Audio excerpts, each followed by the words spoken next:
Olá!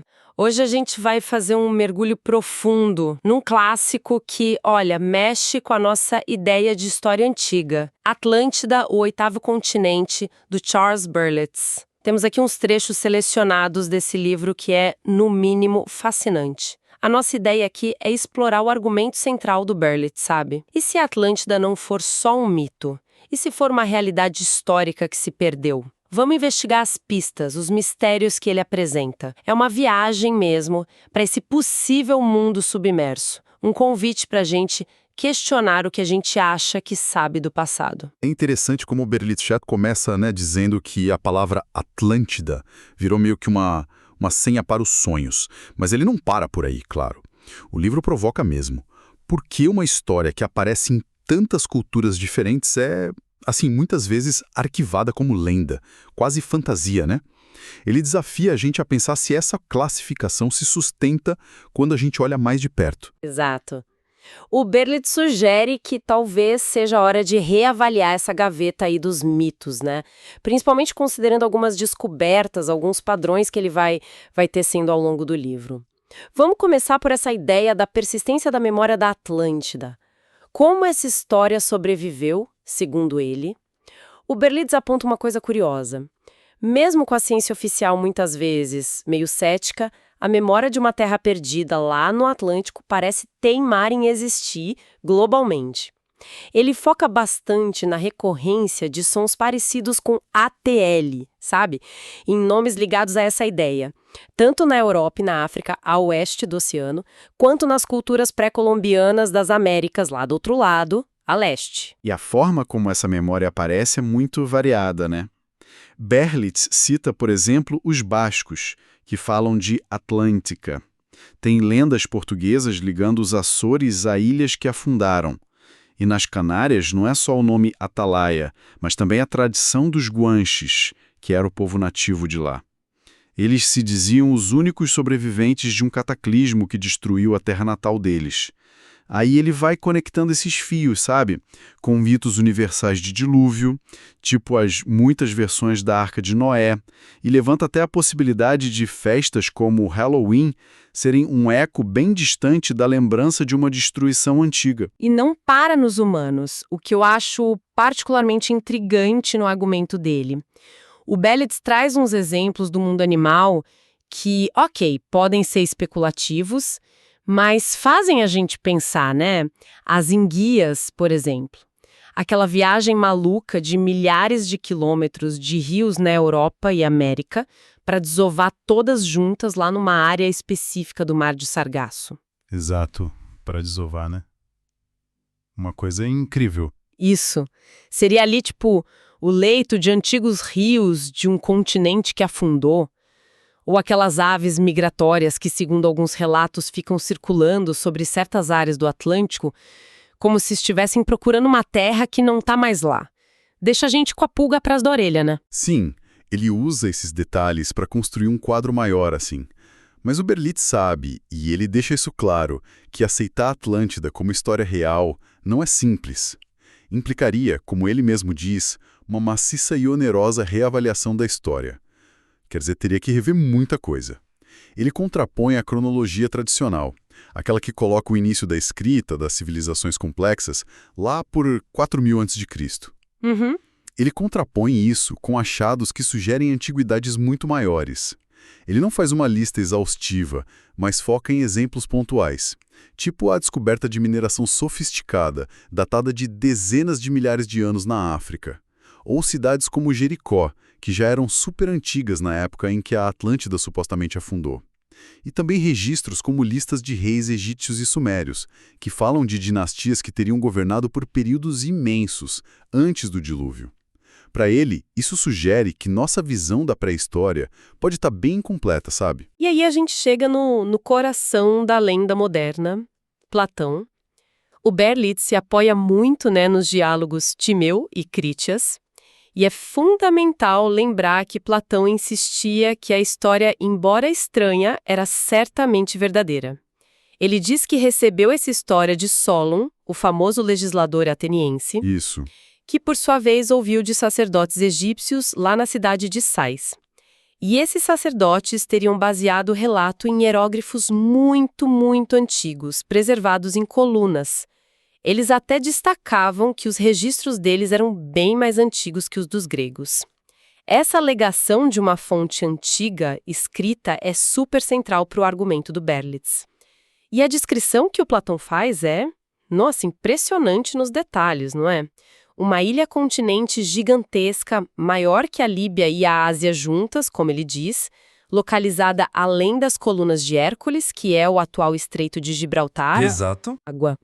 Navegáveis por navios de guerra, os triremes, com pontes, túneis, portos cheios de atividade, templos monumentais cobertos de ouro, prata e aquele metal misterioso, o oricalco. Ah, o oricalco, que Platão descreve como brilhante, avermelhado e, tipo, quase tão valioso quanto o ouro.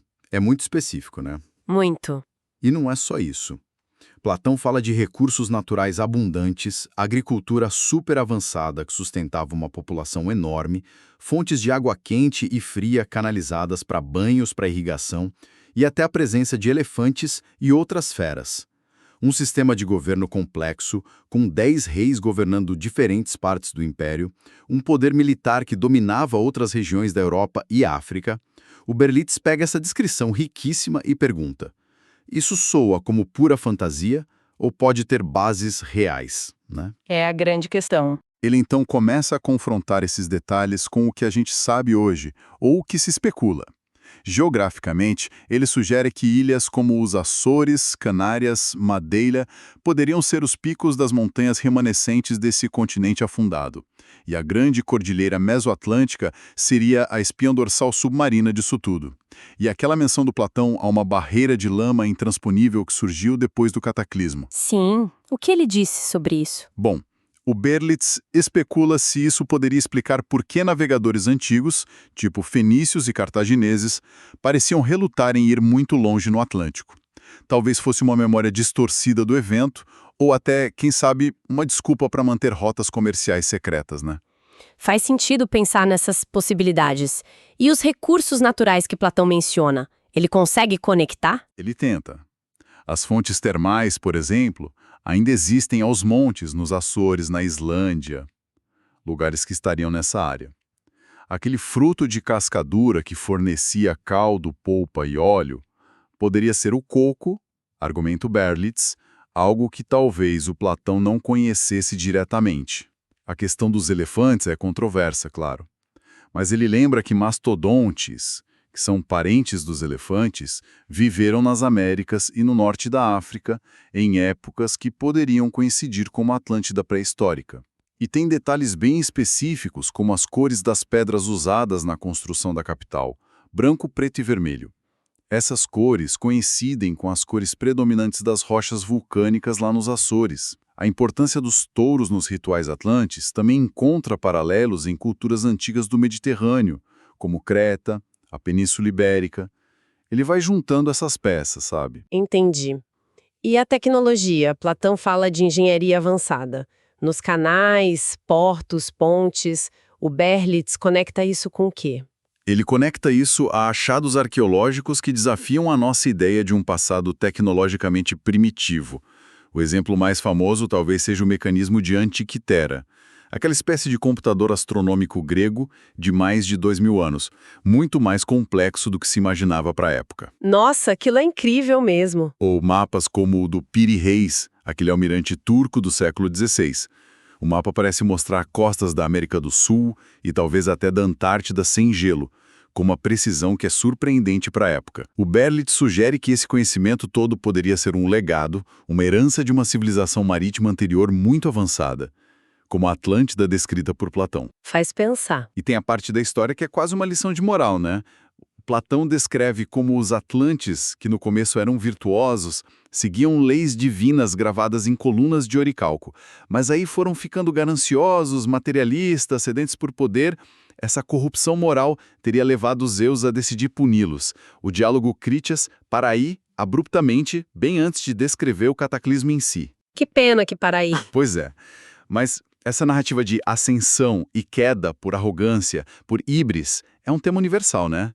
A gente encontra em muitas outras tradições. Para o Berlitz, isso também dá um peso de veracidade, talvez, à história. Certo. Então a gente tem a narrativa do Platão, as conexões que o Berlitz faz, mas e as provas físicas?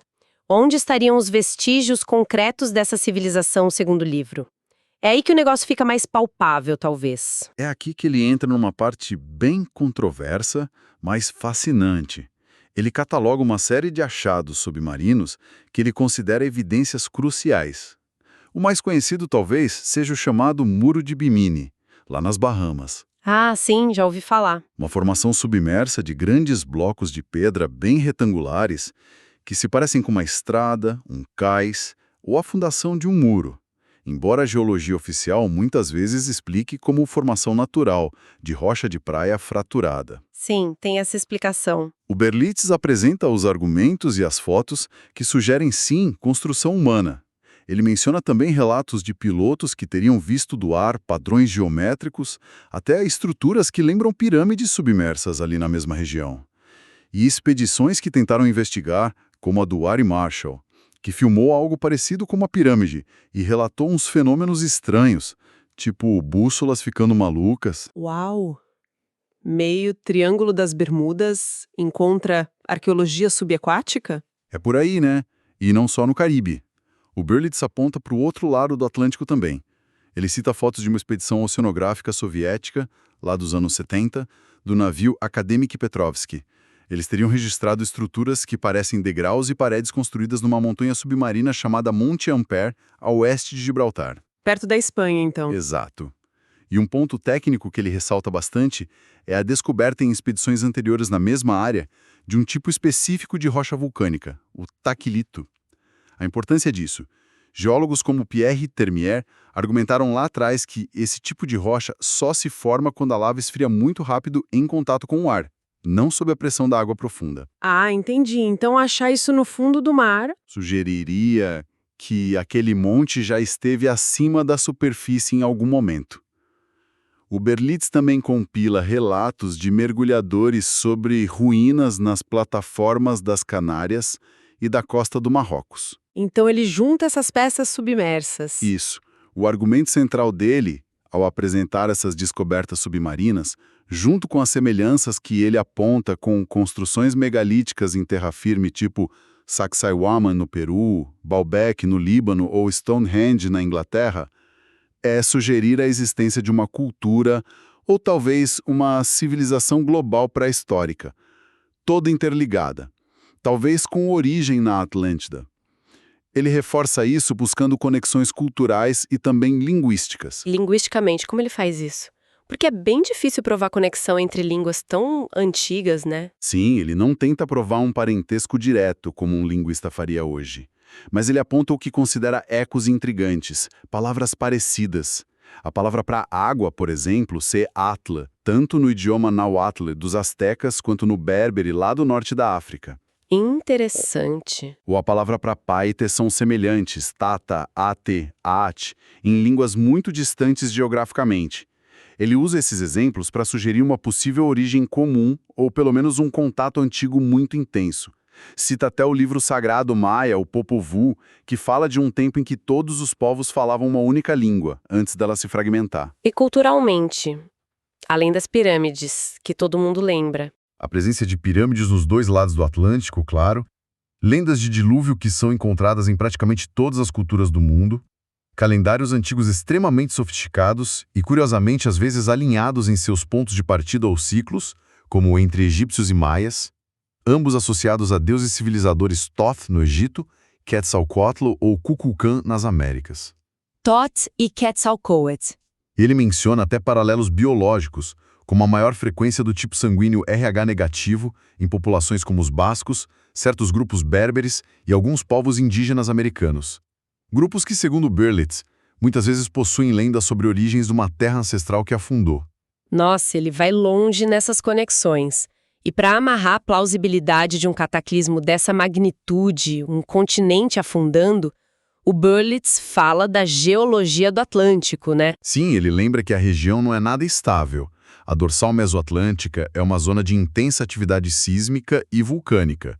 Perto dos Açores, tem um encontro de placas tectônicas, uma área bem ativa. Eventos históricos como o terrível terremoto de Lisboa, em 1755, que causou um tsunami devastador. Que foi sentido até no Caribe, né? Exato. Ou o surgimento súbito de ilhas vulcânicas como Surtsey, na Islândia, em 1963. São usados por ele como exemplos modernos em menor escala do tipo de evento geológico que, numa escala muito maior, poderia sim ter causado a submersão de um continente inteiro. Certo. Outra linha de argumentação forte no livro que sempre me chamou a atenção é a ideia de um conhecimento científico avançado que teria existido na pré-história e, bom, se perdeu. Exato.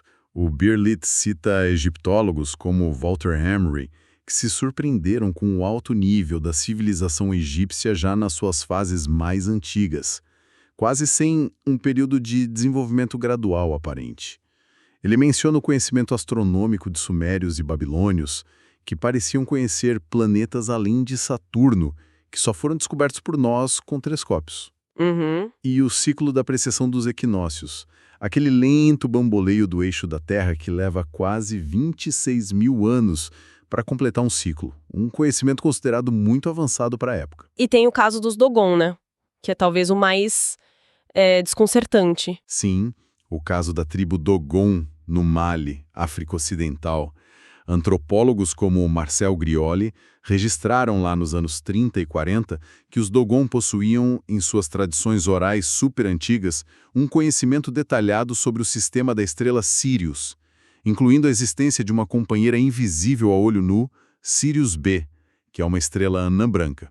E eles sabiam até o período orbital dela, de 50 anos, e que ela era extremamente densa. Como eles saberiam disso séculos antes da astronomia moderna confirmar com telescópios potentes? É de arrepiar. Pois é, o Berlitz apresenta isso como um possível vestígio de um conhecimento antigo que se perdeu, talvez passado por alguma civilização anterior. E isso se liga diretamente à questão dos artefatos fora do lugar, os famosos OPARTs. OPARTs.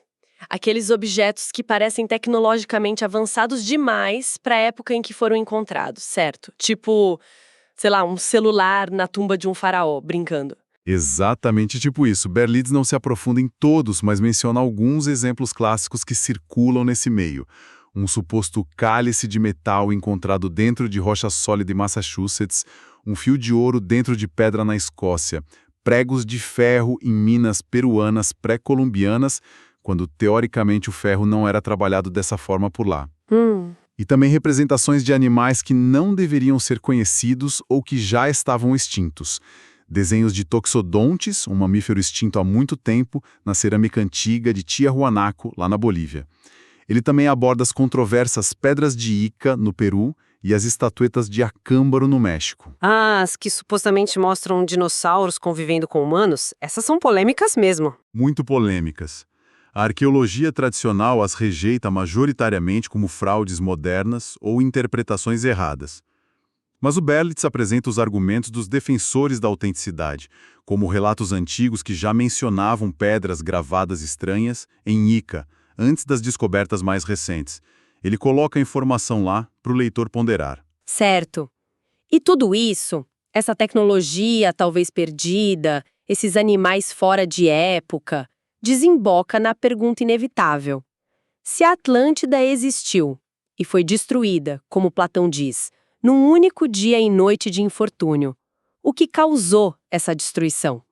O Berlitz não crava uma resposta única, né? Ele explora várias teorias catastróficas. Exato. Ele não se casa com uma única causa, mas apresenta as principais hipóteses que poderiam explicar um evento dessa magnitude. Uma delas é a de um impacto cósmico. Ele discute a teoria do engenheiro austríaco Otto Muck, que calculou que um grande asteroide, ou talvez vários fragmentos, poderia ter caído no Atlântico, ali por volta de 8.500 anos antes de Cristo, na região onde hoje estão as Carolinas, nos Estados Unidos, e o Caribe. E o que isso explicaria? Isso explicaria, segundo Muck, aquele campo de crateras ovais da Carolina e as fossas submarinas muito profundas encontradas ali perto. A existência de crateras de impacto conhecidas na Terra, como a do Arizona ou Chicxulub, prova que esses eventos cósmicos acontecem e podem ser devastadores. Outra linha que ele explora é a dos cometas, né? Ligada ao Velikovsky. Sim, outra linha de pensamento envolve cometas e perturbações cósmicas, popularizada por autores como Ignatius Donnelly no século XIX e principalmente por Immanuel Velikovsky no século XX. Velikovsky propôs, de forma muito controversa na época, que eventos cataclísmicos registrados em mitos e textos antigos, como as pragas do Egito, o dilúvio, o sol parando no céu descrito na Bíblia, foram causados por deslocamentos planetários, com Vênus e Marte tendo tido órbitas instáveis num passado recente. As teorias do Velikovsky foram muito atacadas pela ciência, né? Extremamente atacadas, as causas que ele propôs são amplamente rejeitadas pela ciência mainstream, mas o Berlitz aponta um fato curioso. Algumas previsões específicas de Velikovsky sobre as condições de Vênus, temperatura altíssima, atmosfera densa e Marte foram, surpreendentemente, confirmadas mais tarde por sondas espaciais contra o que se esperava na época. Para o Berlitz, isso mantém a porta aberta para a ideia de que catástrofes cósmicas recentes, talvez envolvendo cometas ou outros corpos, possam ter ocorrido e sido registradas nos mitos. E tem uma hipótese ainda mais, perturbadora. A de uma guerra pré-histórica tecnologicamente avançada. Essa é quase ficção científica, mas ele encontra base em textos antigos. Ele mergulha fundo nisso, especialmente nos épicos indianos, como o Mahabharata e o Ramayana. Ele destaca passagens que descrevem vimanas, veículos voadores com capacidades incríveis, e armas com poder de destruição imenso. Fala-se de um raio de ferro com o brilho de 10.000 sóis, que reduzia tudo a cinzas, de armas que causavam inconsciência em massa, de batalhas aéreas descritas com detalhes. Nossa! A linguagem usada soa, para o Berlitz e outros autores dessa linha, assustadoramente parecida com a descrição de armas nucleares ou outras tecnologias de destruição em massa modernas. Ele tenta conectar isso a achados arqueológicos anômalos, como aquelas camadas de vidro fundido encontradas em escavações no Iraque, como se a areia tivesse sido derretida instantaneamente por um calor extremo, e relatos, embora também controversos, de esqueletos com alta radioatividade encontrados em Mohenjo-Daro, na antiga civilização do Vale do Indo. É muita coisa para processar. Guerra nuclear na pré-história? É uma ideia radical, claro. Ele também menciona brevemente teorias sobre manipulação de energia terrestre. A ideia de que civilizações antigas poderiam ter dominado algum tipo de energia natural do planeta, talvez ligada a redes magnéticas, as tais ley lines, e que um descontrole ou mau uso dessa energia poderia ter causado desastres geológicos. Ele não se aprofunda muito nisso, mas apresenta como mais uma possibilidade levantada por pesquisadores alternativos. O ponto central do Berlitz, ao explorar todas essas catástrofes possíveis, é argumentar que a história da Terra e das civilizações pode ter sido moldada por eventos súbitos e violentos, não apenas por mudanças graduais e lentas. Como talvez evidenciado pela extinção em massa da megafauna no final da Era do Gelo, com aqueles mamutes congelados quase instantaneamente na Sibéria. Uau! É muita informação mesmo, muitas conexões que o Berlitz tece, algumas mais sólidas, outras mais especulativas, né? Então, ao final do livro, qual é a sensação que fica? Qual a mensagem principal que ele quer passar com tudo isso? Olha, a sensação é a de que o Berlitz constrói um caso multifacetado, quase como um advogado apresentando um monte de evidências circunstanciais de áreas totalmente diferentes: geologia, arqueologia, mitologia, linguística, até biologia, para argumentar que a Atlântida, ou pelo menos uma civilização global pré-histórica muito avançada, é uma possibilidade real. Uma possibilidade que merece ser investigada a sério, sabe? E não simplesmente descartada como mera ficção ou fantasia. Ele não oferece uma prova definitiva, tipo aqui está a Atlântida. Mas ele acumula muitos indícios e, principalmente, muitos questionamentos. O livro funciona quase como um grande "e se", né? E se Platão estivesse falando a verdade, pelo menos em parte? E se essas ruínas submersas forem mesmo reais? E se todos esses mitos de dilúvio tiverem um fundo de verdade histórica comum? Ele vai tecendo essa colcha de retalhos de evidências de uma forma que realmente fisga a imaginação, te faz questionar a narrativa padrão da história que a gente aprende. Exatamente. É um convite explícito à mente aberta. O Berlitz argumenta que procurar pela Atlântida não é só ficar buscando um tesouro perdido, sabe? É buscar nossas próprias origens. Talvez entender ciclos de ascensão e queda de civilizações que podem, quem sabe, se repetir. A possibilidade de que uma civilização antiga tenha alcançado grande poder tecnológico e talvez tenha contribuído para a própria ruína, seja por guerra, por arrogância, por acidente ambiental. Isso ecoa de forma muito direta nos nossos tempos atuais, né? Sim, essa ressonância com o presente é muito forte no livro. A obra desafia a gente a olhar para o fundo do mar, para os mitos antigos, para as lacunas no nosso conhecimento histórico como curiosidade renovada. O Berlitz parece terminar com uma mistura de fascínio pela descoberta que ainda pode estar por vir e uma certa advertência, talvez, sobre a fragilidade das civilizações, inclusive a nossa. Fica a reflexão, talvez.